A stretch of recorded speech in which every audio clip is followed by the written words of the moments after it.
የዜና መጽሔት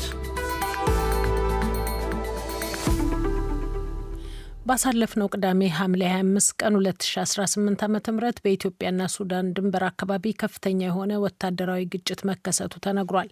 በዕለቱ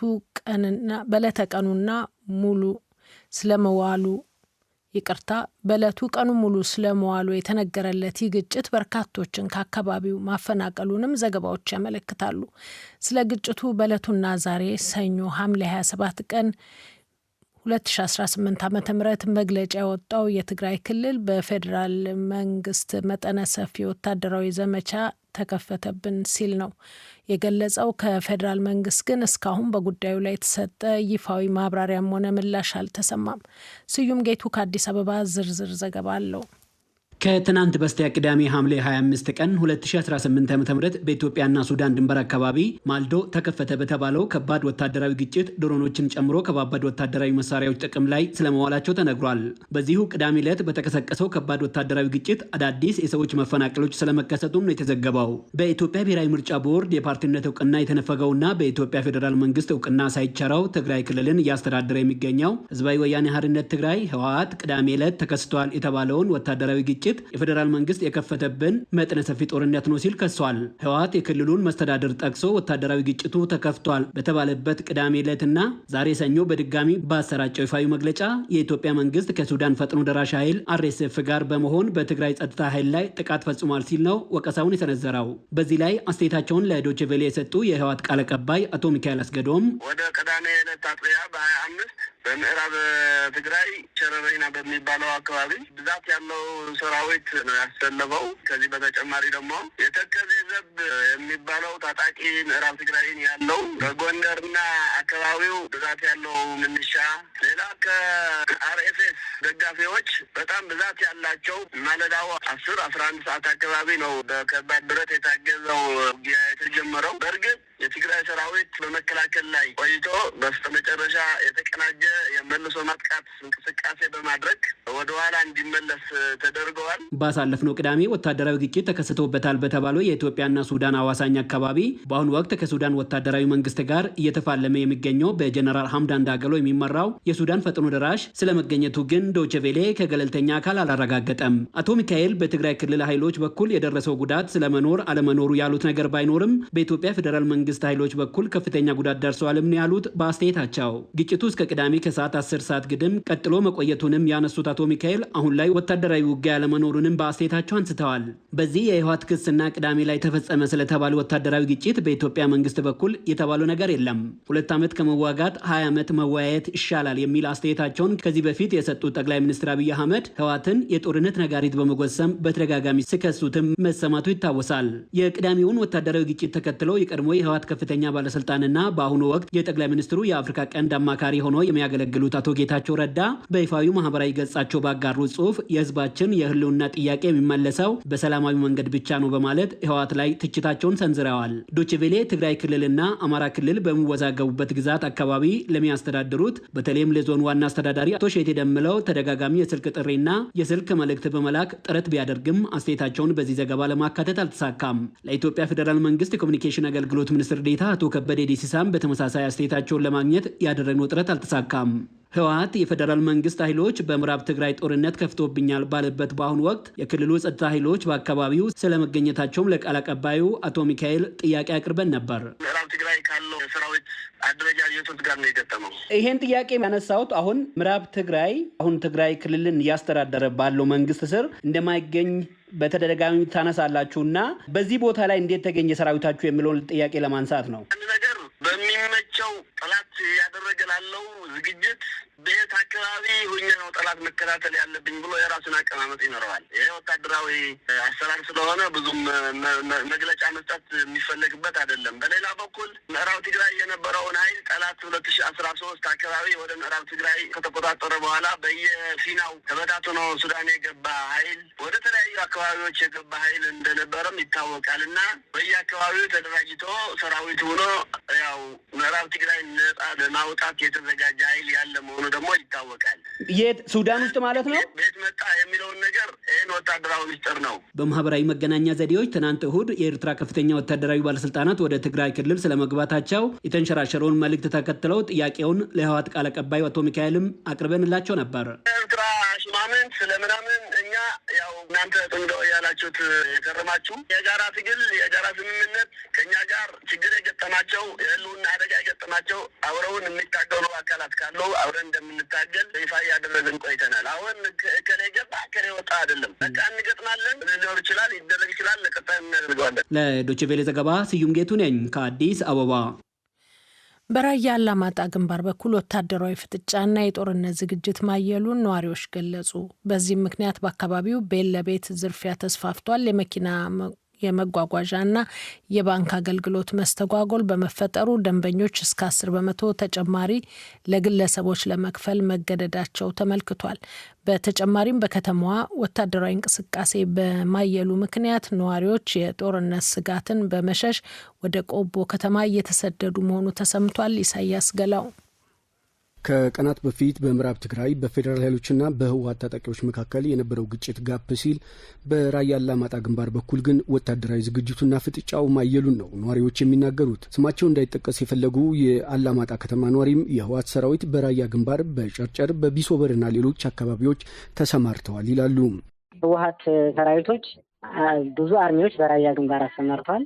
ለጦርነት ዝግጁ እንዲሆኑ መምሪያ ወርዶላቸዋል። ዝግጅት ያለው አሁን በጨርጨር በኩል አለ። ከዛ ቢሶበር ማለት ነው። በዛ ቡታ መርፋት አካባቢ አለ። ከዚህ በዋጃ ቆቦ በጃሮታ ጀምረ በዚህ በዳና ለኮ ተለይነው ከዛ በላይኛው በኩል ደግሞ በባይባዋ ጥሙጋ ላይውን ማለት ነው። እና ይሄ የዋጃ መስመር ተከትለ ያለው የራሳቸውን አርሚ አዘጋጅተዋል። አሁን ባለው ወታደራዊ ዝግጅትና እንቅስቃሴ ጦርነቱ በማንኛውም ጊዜ ሊጀምር ይችላል የሚሉት የራያ ወረዳ ነዋሪ ጦርነቱ በተጀመረ ቁጥር ጉዳት የሚደርስበት የራያ ማህበረሰብ በእጅጉ ነጻነቱን ይሻል ብለዋል። ጦርነቱ በቅርቡ አይደለም። ዛሬ ቀን ራሱ ወደ ቢሶበር አዳልጋ እና አዲስቀኝ ሀኦ እስከ አላማጣ ደግሞ ይሄ ገጠሩ ቅልሻ ምናምን የሚባሉት የራያ ወረዳዎች ወይም ደግሞ ከተሞች ገጠሮች እነሱ ዝግጁ ጦርነትን ለመጀመር ዝግጁ ሆነዋል። ሁሌም ጦርነት በጀመረ ቁጥር የራያ ሰው የተሰቃየ ነውና ከጦርነት ዝግጅቱ ጋር ተያይዞ በአላማጣ ከተማ በምሽት ሰዎች በነጻነት የመንቀሳቀስ መብት የላቸውም፣ እንዲሁም በታጣቂዎች ቤት ለቤት የሚፈጸም ዝርፊያ ተጠናክሮ ቀጥለዋል የሚሉት አስተያየት ሰጭም ዘራፊዎች ፊታቸውን በሽርጥና በጭንብል ስለሚሸፈኑ ማንነታቸውን ማወቅ አይቻልም ሲሉ ይገልጻሉ። በቃ ከአንድ ሰዓት በኋላ መንቀሳቀስ አይችልም ወጣት። ከዛ በኋላ ደግሞ ከአራት ሰዓት በኋላ ደግሞ ታጣቂዎች የዞሩ በቃ 4-5 ሆነና ይቆረቁራሉ። ቤተሰብ መስሎት ይከፍታል። እዛ ንብረት ይወስዳሉ። ብርም ወርቅም ሞባይል አሁን ጭንቅ በጭንቅ ነው ያለው። በቃ ፊታቸው እንደማይታወቁ ይጠመጥማል። በሽርጥም ማስከም ምናምን አድርገው በቃ አይናቸው ብቻ እንድታይ። ከትግራይ ወደ መሀል ሀገር የሚጓዙ የህዝብ ማመላለሻ መኪኖች ስራቸውን አቁመዋል ያሉን አቶ ገብሩ ተስፋ ጊዜም ከአላማጣ በኋላ መጓዝ ለወጣቶች ፈተና ሆኗል ሲሉ ይናገራሉ። ያው አላማጣ ሁሉ ተሰቃይቶ ነው ያለው። ህዝብ ዛሬ ለሊት ማንጃ አካባቢ በህዝብን ያሸበሩ ነው ያደሩት።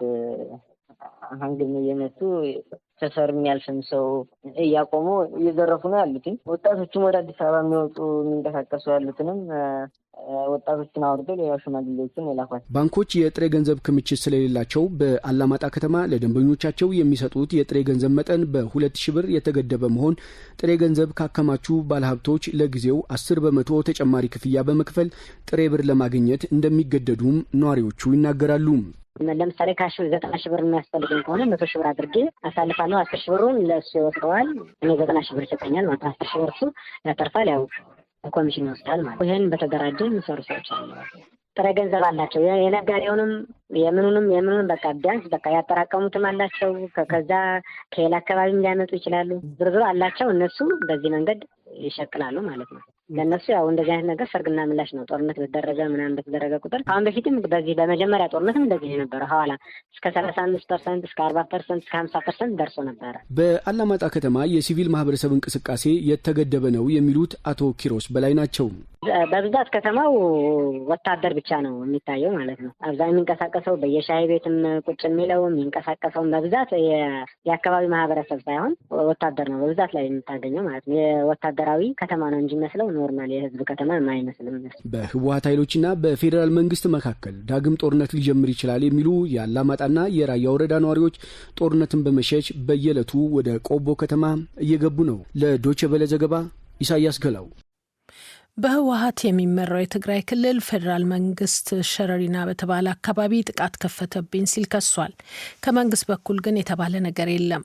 የፌዴራል መንግስቱና የህወሓት የቃላትና የመረጃ ፍጭት ባለፉት ጥቂት ሳምንታት እየጎላ የመጣ ሲሆን ይህም በመደበኛ የመገናኛ አውታሮች ጭምር በስፋት ተስተውሏል። አንዱ ሌላውን መክሰሱና መወነጃጀሉ በሰው ሰራሽ አስተውሎት በተቀናበሩ ምስሎች ታጅቦም ታይቷል። ለመሆኑ የሰሞኑ የግጭት መረጃና የመገናኛ ብዙሃኑ የመረጃ ትኩረት ምን መልክ ያለው ነው? ሰለሞን ሙጬ ከአዲስ አበባ ዘገባ አለው። ካለፈው አርብ ሌሊት ጀምሮ ኢትዮጵያ በምትዋሰንበት የሱዳን ድንበር አካባቢ በኢትዮጵያ ፌዴራል መንግስት ጦርና በህወሓት ታጣቂዎች መካከል ግጭት መከሰቱ ተዘግቧል። በህወሓት እየተመራ ያለው የትግራይ ክልል የፌዴራሉ መንግስት ሐምሌ 25 ቀን 2018 ዓ.ም ሸረሪና በተባለ አቅጣጫ ግልጽ ጦርነት ከፍቷል ያለው ቅዳሜ ዕለት ነበር። ክልሉ ዛሬ ይፋ ባደረገው ተጨማሪ መግለጫ ደግሞ በጦርነቱ ላይ የሱዳን ፈጥኖ ድራሽ ኃይል ተሳትፎ ማድረጉን ገልጿል። ይህንን ጉዳይ በሚመለከት ግን እስካሁን ከማዕከላዊ መንግስቱ በይፋ የተባለ ነገር የለም። ይሁንና የቀድሞ መከላከያ ሚኒስትርና በዚህ ወቅት የመስኖና ቆላማ አካባቢዎች ሚኒስትር የሆኑት ዶክተር አብርሃም በላይ ጦርነት የከፈተው ህወሓት መሆኑን ጽፈዋል። የግጭት ዘገባዎቹ ከመውጣታቸው በፊት በሁለቱም አካላት መወነጃጀል፣ መካሰስና መወዛገብ በስፋት ታይቷል። ብሔራዊውን ጨምሮ በመንግስት ቁጥጥር ስር የሚገኙ መገናኛ አውታሮች በሰው ሰራሽ አስተውሎት የተቀናበሩና የህወሓት የኤርትራ እንዲሁም የግብጽ መሪዎችን የያዙ ምስሎች ጭምር በግጭት ቀስቃሽነትና ጦርነት ጠንሳሽነት ተጠቅሰው ሲስተጋቡ ቆይቷል። የህወሓት መሪዎችና የክልሉ መገናኛ አውታሮች ደግሞ ጠቅላይ ሚኒስትር አብይ አህመድን የትግራይ ህልውና ስጋት በማድረግ ጄኖሳይደር በሚል አገላለጽ ጭምር ታጅበው መረጃ ሲያሰራጩ ሰንብተዋል። ይህንን ገለልተኛና ሚዛናዊ ምልከታ ያላቸው ጋዜጠኞችም ታዝበዋል።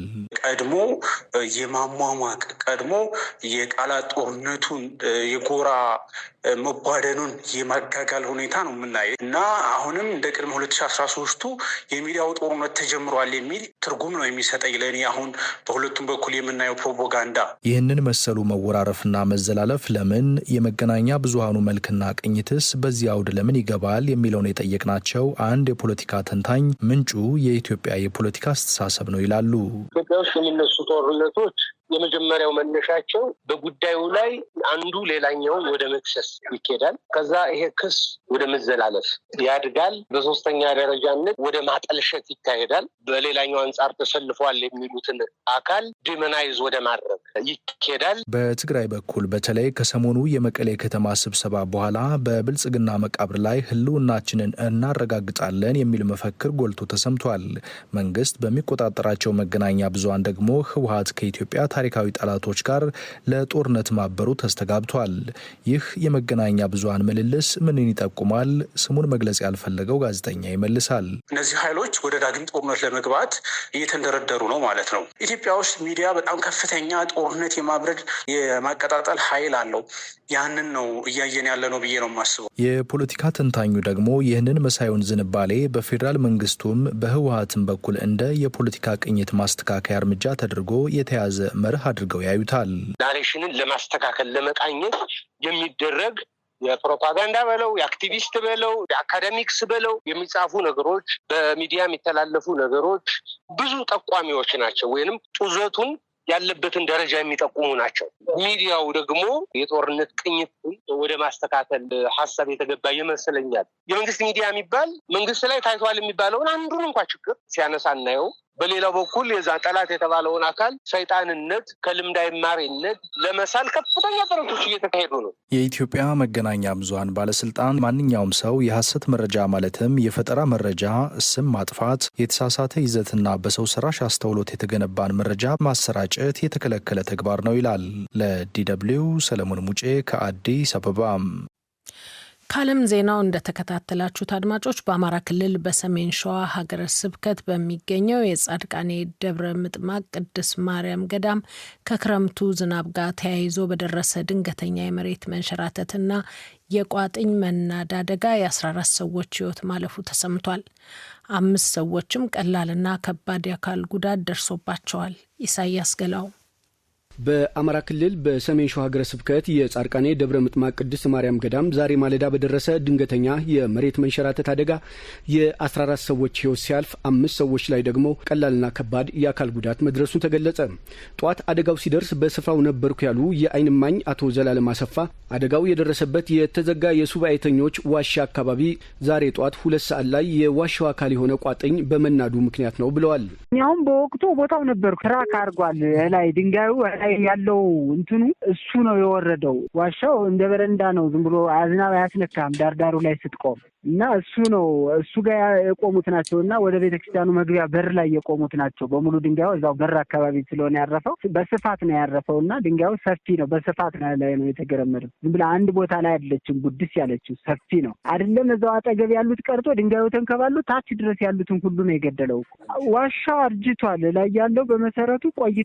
እሱ ትራክ ካደረገ ለዶቼ ቬለ አስተያየታቸውን የሰጡት የገዳሙ ኗሪ አባራጌም በተመሳሳይ የጠነከረ ዝናብ በሰዓቱ ባይኖርም የዋሻው መናድ ግን ለ14 ሰዎች ሕይወት ማለፍ ምክንያት ሆኗል ብለዋል። ዋሻው ተንዶ ወደ 14 ሰው አልፏል። አይተዋል። ሲነጋ 1 ሰዓት ዝናብ ብዙ አይደለም። ዝናቡ ክረምቱ ምናምን ከባድ አይደለም። መቼ እንግዲህ አጋጣሚ እንዲህ ወርዶ አንዴ ሲወድቅ እንዴት ከባድ እኮ ነው። ያው ካሁን በፊትም እንዲወድቆ ነበረ። ያው አቅም የለውም። አቅም ስለሌለው አፈር ማለት ነው። ጥንካሬ የለውም። ተዘግቶ ነበር። ስማ ብዙ ሰው እንትን ይል ነበር። ባይዘግ ውጭ ይቆማሉ። ሰው መተላለፊያ አይደለም። አደጋው የተከሰተው ከክረምቱ ጋር ተያይዞ በሚጥለው ዝናብ ምክንያት ነው የሚሉት አቶ ዘላለም የተፈጠረው ናዳ ከፍተኛ በመሆኑ አስከሬን ማውጣት ፈታኝ ነበር ሲሉ ይናገራሉ። በጣም አስቸጋሪ ገልጸዋል። እንዲህ በጣም ብዙ የከተማ ሕዝብ፣ ጸበልተኛው፣ የፖሊስ አካል እንደገና የመከላከያ ሰራዊት በሙሉ ሚኒሻ ሳይቀር ተደርጎ ነው እንግዲህ አስከሬን ሊነሳ የቻለው። የሰሜን ሸዋ ሀገረ ስብከት ስራ አስኪያጅ የሆኑት መጋቢ ሐዲስ ነቃ ጥበብ አባቡም በአደጋው የ14 ሰዎች ሕይወት ማለፉንና በ5 ሰዎች ላይ ከባድና ቀላል የአካል ጉዳት መድረሱን ለዶቼ ቬለ ተናግረዋል። ያው ከክረምቱ መብዛት ጋር ተያይዞ አዳሩን ከፍተኛ ዝናብ እንደነበረና የመባረቅ ድምፅ እንደነበረ ነውና ከዚህ የተነሳ ያው ያልታሰበ ድንገተኛ የመሬት መንሸራተት ተፈጥሮ ነው 14 ሰው የወጣው። 3 ሰው ከባድ ጉዳት ሪፈራል ተብሏል። 2 ሰው እዚያው ባለ ጤና ተቋም የሕክምና እርዳታ እየተደረገላቸው ይገኛሉ። ይሄ ነው ያለው ነገር። የገዳሙ አስተዳዳሪ መላከ ሰላም አባ ወልደ ጊዮርጊስ በበኩላቸው ከዚህ ቀደም ተሰንጥቆ የነበሩ አለቶች ዝናብ ሲገባባቸው የተፈጠረ አደጋ መሆኑን ገልጸው አሁን ባለሙያዎች መጥተው ስፍራውን ከአደጋ ነጻ የማድረግ ስራ እየተሰራ ነው ብለዋል። ያው የተሰነጠቀ ነገር አለው። ታሽጎ ነበር የተቀመጠው ያው ሰውም እንዳይገባበት ውስጡ። ግን አጋጣሚ ያው የሚተላለፉ በዛ ሀገር የሚተላለፉ ሰዎችን ያገኙ ኪዳን ገና እንዳበቃ ብዙም እንትን አላሉም። አልወጡም። ኪዳን እንትን ያሉት ሳይወጡ አንዳንድ ሰዎች ወጣ እያሉ ሳለ ያው ባለሙያዎችም መጥተዋል። አሁን እንዲህ ያለ ነገር እንዳይከሰት ማሽኖችም እንትን የሚወርድ ድንጋዮችን ያው እያወረድን ያለ ነው። ከዚህ በኋላ እንደዚህ ያለ አይከሰትም። ያው ፍርሃት እንዳይኖር ያው ለሱ በሚመጡ ምዕመናን እንዲመጡ። ለዶቼ ቬለ ዘገባ ኢሳያስ ገላው። አድማጮች፣ የምሽቱ የዜና መጽሔት ጥንቅር አበቃ።